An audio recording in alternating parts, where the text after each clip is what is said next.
कुमार कार्तिकेय, क्या आपको पूर्ण विश्वास है कि आपकी ये योजना सफल होगी? अवश्य सफल होगी देवराज इंद्र। बस आपको उतना ही करना है जो मैंने आपसे कहा है कि मेरे निर्देश पर आप दोनों लुप्त हो जाएं। शेष मैं और गणेश संभाल लेंगे। समझ गए ना आप? समझ गए।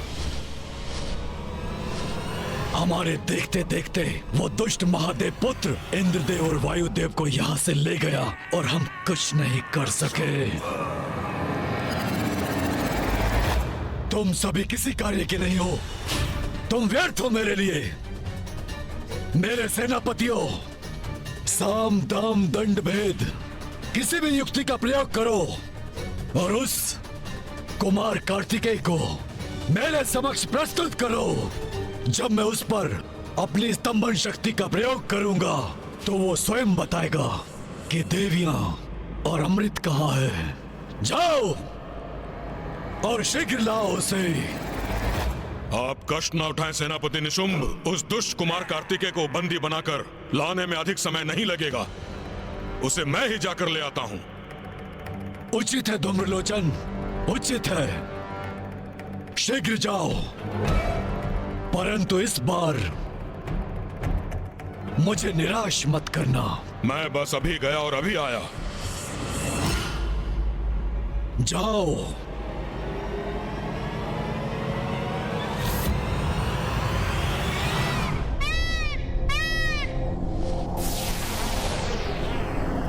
आकाश में ये कैसी गति का आभास हो रहा है मुझे? ये तारे तो गतिमान होकर एक साथ आ रहे हैं।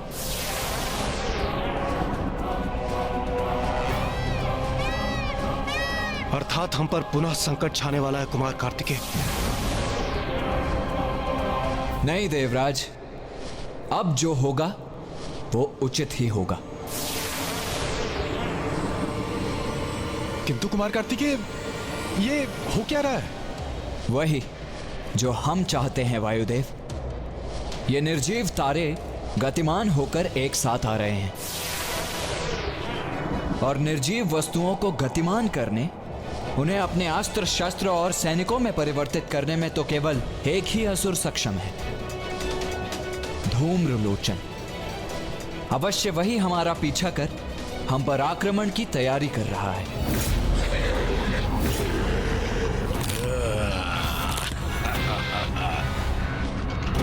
अपनी शक्ति से ऐसे अस्त्र उत्पन्न करूंगा कि तुम लाचार हो जाओगे कुमार कार्तिकेय।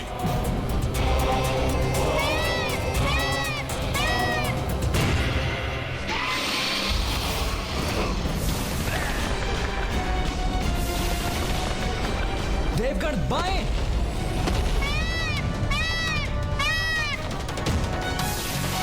देवगण दाएं।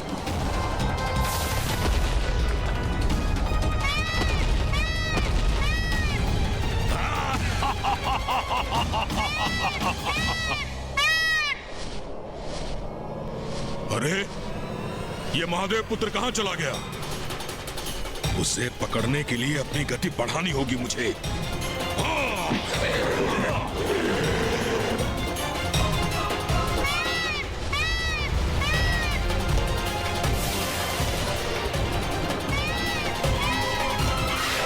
ये नुकीले अस्त्र तो हमारी ओर बढ़ रहे हैं। वायुदेव, मुझे अपनी शक्ति का पुनः आभास हो रहा है। हम उस दुष्ट शुंभ की स्तंभन शक्ति से मुक्त होकर उससे बहुत दूर निकल चुके हैं। हाँ देवराज, ये आभास तो मुझे भी हो रहा है। मेरी समस्त शक्तियां, मेरी सिद्धियां पुनः लौट रही हैं। तो फिर विलंब किस बात का वायुदेव? हमें मिलकर इन असुरों का सामना करना चाहिए। इनके वार का उचित उत्तर देना चाहिए हमें। निसंदेह।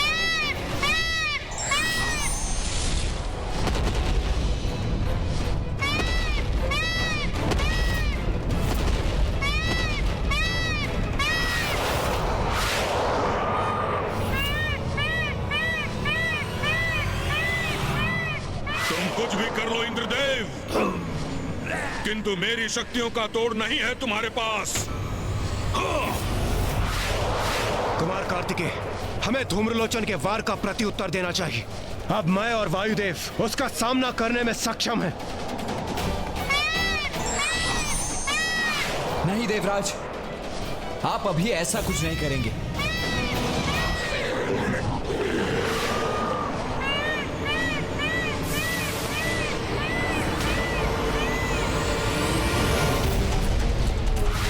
सेनापति कुमार कार्तिकेय, हम इस प्रकार भागकर अपना बचाव करने पर विवश क्यों हैं? आप हमें इन असुरों का सामना करने से रोक क्यों रहे हैं? हमें अनुमति दीजिए इनसे युद्ध करने की। नहीं देवराज, ये भी हमारी योजना का ही भाग है। अभी हम कुछ भी नहीं करेंगे। अभी हमें एक नियत स्थान पर पहुंचना है, बस।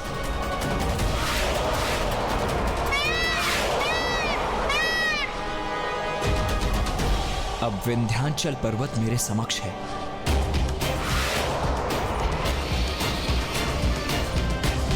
मेरे अस्त्र शस्त्र सब व्यर्थ हो रहे हैं। इनका पीछा करने में इतना समय नहीं गंवा सकता मैं। प्रतीत होता है मुझे स्वयं इनके निकट जाकर कुछ करना होगा। हाँ। चलो, तीव्र करो गति।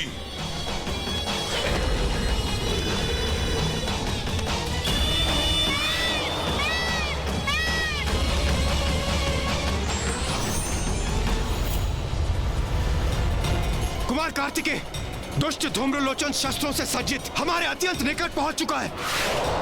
तो आप योजना का स्मरण रखिए इंद्रदेव। जब मैं कहूं तभी अदृश्य हो जाइए आप, और किसी भी प्रश्न के उत्तर का समय नहीं है अभी। और हाँ, पीछे मुड़कर मत देखिएगा, बस अंतर्ध्यान हो जाइए। अरे इतनी गति से कहां भागे जा रहे हो कुमार कार्तिकेय? वहां राजसभा में तो बड़े बोल निकल रहे थे तुम्हारे मुख से। अब क्या हुआ? कितना भी भाग लो, किंतु मुझसे बच नहीं सकोगे तुम तीनों को भेद कर ले जाऊंगा अपने इस भाले से असुर महानायक शुंभ के पास, और तुम सब इस पर टंगे जाने पर विवश हो जाओगे।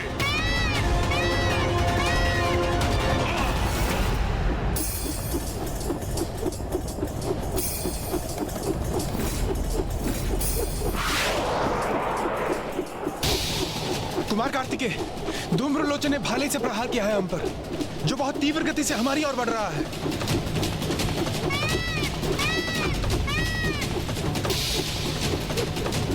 जाइए आप दोनों। नहीं नहीं कुमार कार्तिकेय, इस प्रकार हम आपको अकेला छोड़कर कैसे जा सकते हैं? ऐसी बातों का समय नहीं है। मैं जैसा कह रहा हूं वैसा कीजिए, जल्दी कीजिए।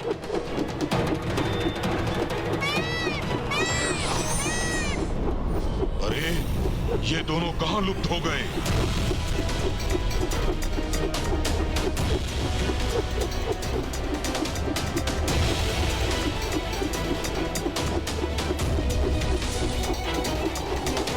भैया,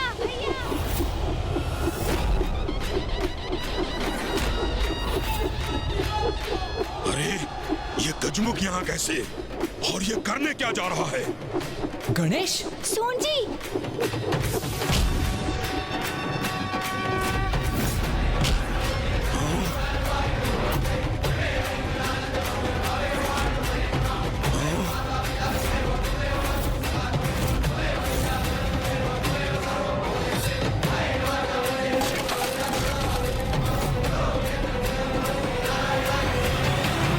गणेश,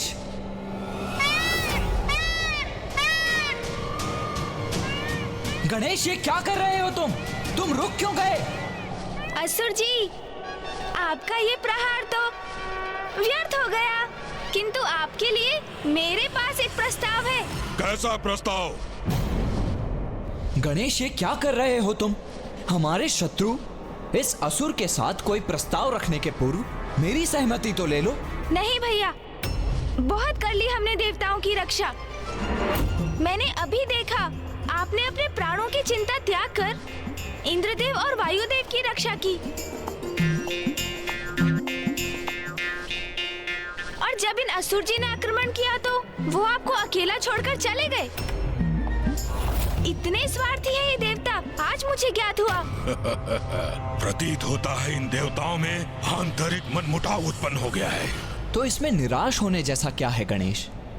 वो इन असुर जी के पराक्रम से भयभीत हो गए होंगे। ऐसा हो जाता है, बड़े बड़े वीर शक्तिशाली योद्धा के सामने आतंकित हो जाते हैं। बस भैया, अब मैं देवताओं का ये व्यवहार और सहन नहीं करूंगा।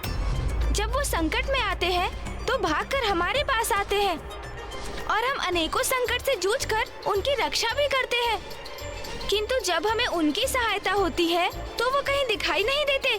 ये क्या बात हुई भला? बस भैया बस, इस प्रकार हम कब तक उनकी रक्षा करते रहेंगे? गणेश, किंतु तुम करने क्या जा रहे हो? देखो अनुज, जो भी करना सोच विचार कर ही करना।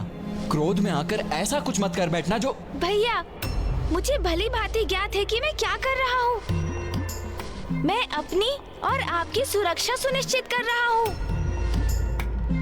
असुर जी, आप यही ज्ञात करना चाहते हैं ना कि इंद्रदेव और वायुदेव कहाँ जाकर छिपे हैं, है ना? नहीं गणेश, तो आइए असुर जी, मैं स्वयं आपको वहाँ ले चलता हूँ। तुम स्वयं लेकर जाओगे मुझे? और इसके लिए तुम्हें मुझसे क्या चाहिए? कुछ अधिक नहीं असुर जी, बस इतना कि अब आप मेरे भ्राता पर वार नहीं करेंगे। देवताओं को आप ले जाइए, किंतु मेरे अग्रज को सुरक्षित रहने दीजिए। यदि मैं सभी देवताओं को बंदी बनाकर ले गया तो स्वर्गाधिपति असुर महानायक शुंभ अति प्रसन्न होंगे, और एक बार सभी देवता हमारे बंदी बन गए तो अमृत और देवियां कहाँ हैं, ये तो असुर महानायक शुंभ उनके मुख से निकलवा ही लेंगे। तो क्या निर्णय है आपका? मेरा प्रस्ताव स्वीकार है आपको असुर जी? उचित है। क्या तुम सर्वप्रथम मुझे देवताओं के पास ले जाओगे? हाँ हाँ, क्यों नहीं असुर जी, आइए चलिए मेरे साथ। मैं भी चलता हूँ। नहीं भैया, आप मेरे साथ नहीं आएंगे। नहीं गणेश, मैं तुम्हें अकेले कहीं नहीं जाने दूंगा। अच्छा, तो उचित है, आप भी चलिए। किंतु आप मुझे कुछ भी करने से रोकेंगे नहीं भैया, क्योंकि मैं अपने निर्णय पर अटल हूँ। मैं तो अब इन असुर जी को इनके गंतव्य तक पहुंचा कर ही रहूंगा। चतुर चतुर चतुर चतुर ज्ञानी, चतुर चतुर चतुर चतुर ज्ञानी।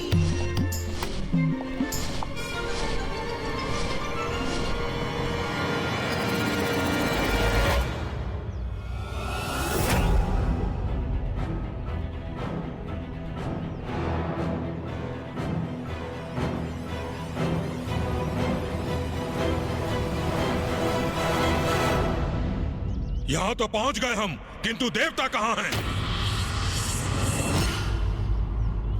गणेश, एक बार पुनः सोच लो।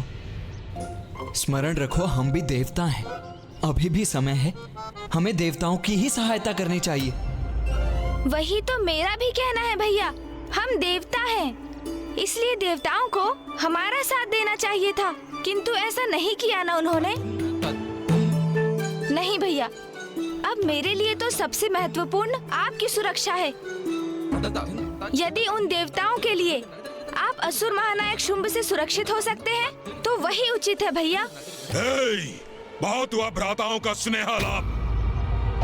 मेरा समय व्यर्थ मत करो।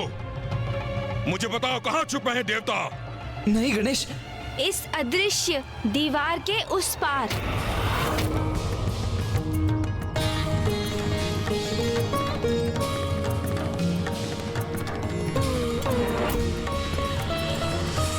ये तुमने क्या कर दिया गणेश? यहाँ का गुप्त रहस्य इस असुर के सामने उजागर कर दिया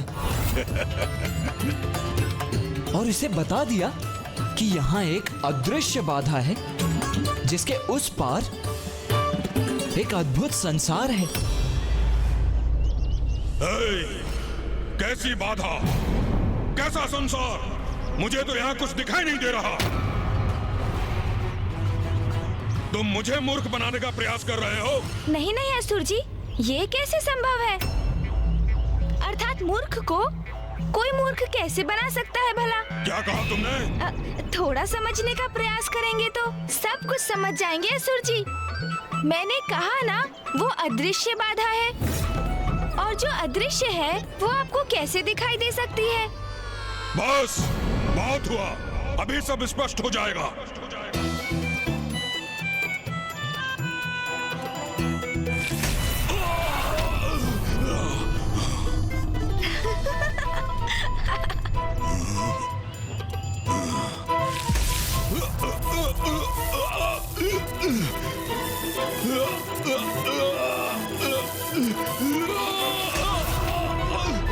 अरे अरे, ये क्या कर रहे हैं असुर जी? आप तो अभी से हमारे चरणों पर गिरकर क्षमा मांगने लगे। चलिए चलिए, उठिए, उठ जाइए।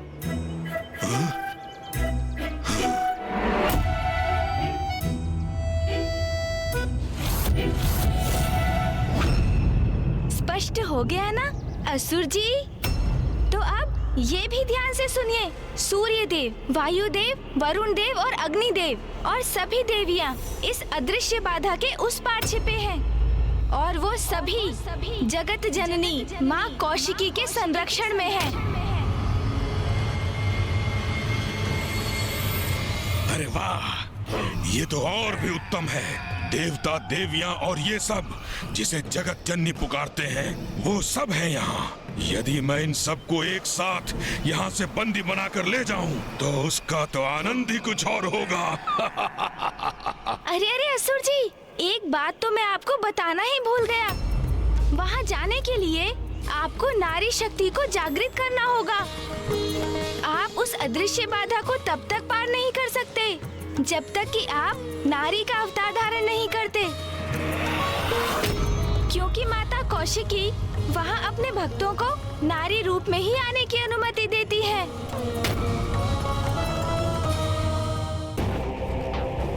नारी अवतार मेरा। प्रयास अच्छा कर लेते हो तुम। अरे परिहास नहीं, मैं सत्य कह रहा हूँ असुर जी। यदि आपको उस पार जाना है तो आपको अपने भीतर की नारी को जागृत करना ही होगा। स्वयं को परिवर्तित कर नारी रूप धारण करना ही होगा आपको, तभी ये संभव होगा। बस बहुत हुआ। तुम्हें बुद्धिहीन दिखाई देता हूँ मैं? जो कुछ तुम कहोगे उसका विश्वास कर लूंगा। ओह, अब समझा। मेरा समय व्यर्थ करने की चाल थी तुम्हारी। तुम और तुम्हारे भ्राता ने पुनः अपनी माया का प्रयोग कर देवताओं को भागने का अवसर दिया और मुझे प्रलोभन देकर मेरा समय नष्ट करने हेतु मुझे यहाँ ले आए। क्रीड़ा कर रहे हो मेरे साथ कि मैं अपनी भीतर की नारी को जागृत करूं? जो नारी मेरे पांव तले रहती है उसी नारी में परिवर्तित करूं स्वयं को? ना। असुर जी, आपको यहाँ लाकर मैंने अपने कर्तव्य का निर्वहन किया। अब आप मुझ पर विश्वास करें अथवा नहीं, इसका चुनाव तो आपको ही करना है।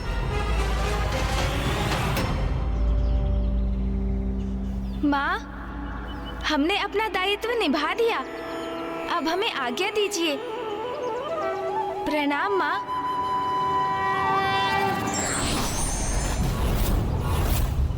अरे कहाँ चले गए ये दोनों? इन दोनों ने छल किया है मेरे साथ। देवता यहाँ नहीं, कहीं और छुपे हैं। मुझे भटकाने के लिए लाए थे ये दोनों। कहीं भी छिपे हों देवता, उन्हें तो मैं ढूंढ कर ही रहूंगा।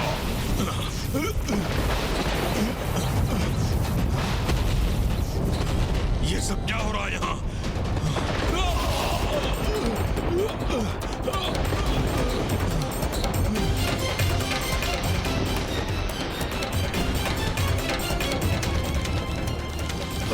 अरे अदृश्य नहीं रही ये बाधा, कोई मेरी सहायता करने की चेष्टा कर रहा है।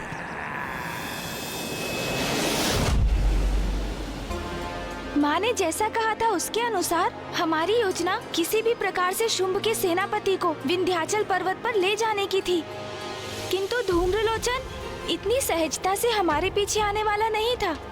वो तो युद्ध कर देवताओं और भैया को भी बंदी बनाना चाहता था। इसलिए मैंने और भैया ने उन्हें भ्रमित करने के लिए ये योजना बनाई और छल से मैंने उनका विश्वास जीत लिया। किंतु गणेश, तुमने उस दुष्ट धूम्रलोचन को नारी रूप धारण कर भीतर जाने का सुझाव क्यों दिया?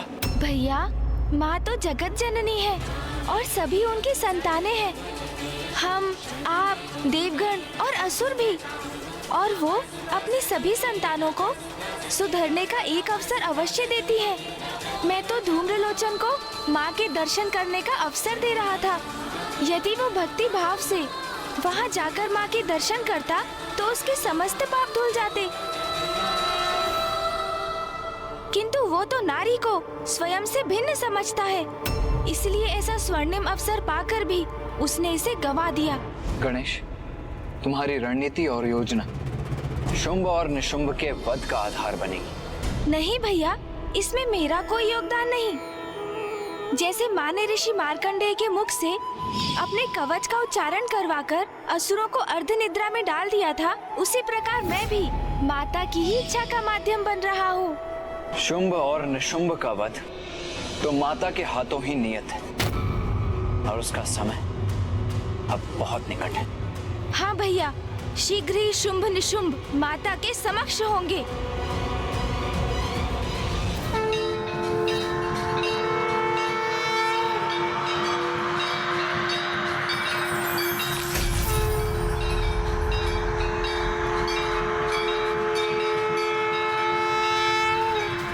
इस पारदर्शी बाधा के उस पार ये देवियां यहीं स्थित हैं वो। अरे इनके समक्ष ये कैसी अद्भुत ज्योति स्थित है। अद्भुत, ऐसा अद्भुत सौंदर्य तो पूर्व में मैंने कभी नहीं देखा। कौन है ये सुंदरी?